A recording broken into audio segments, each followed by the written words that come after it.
வணக்கம். Red news விரைவுச் செய்திகள். சீர்காழியில் கோடை விடுமுறை விளையாட்டு பயிற்சி முகாம். ஏப்ரல் 26.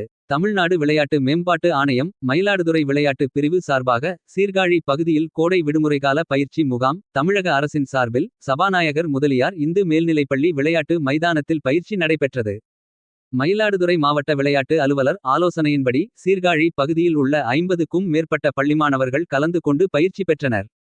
இவர்களுக்கு பயிற்சி அளிப்பதற்காக தமிழ்நாடு விளையாட்டு மேம்பாட்டு ஆணைய பளுதூக்கும் பயிற்சியாளர் சிவா நியமிக்கப்பட்டுள்ளார்.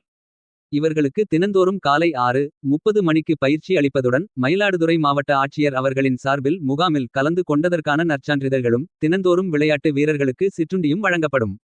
கோடைகால பயிற்சி முகாமின் துவக்க நிகழ்ச்சிக்கு சபாநாயக முதலியார் இந்து மேல்நிலைப் பள்ளியின் உடற்கல்வி இயக்குனரும் உதவி தலைமை ஆசிரியருமான முரளிதரன் தலைமையில் உடற்கல்வி ஆசிரியர்கள் முரளி, மார்க்கண்டன் இவர்களின் முன்னிலையில் பள்ளியின் தலைமை ஆசிரியர் அறிவுடைநம்பி சிறப்பு விருந்தினராக கலந்து கொண்டு கோடைகால பயிற்சி முகாமினை துவக்கி வைத்தார்.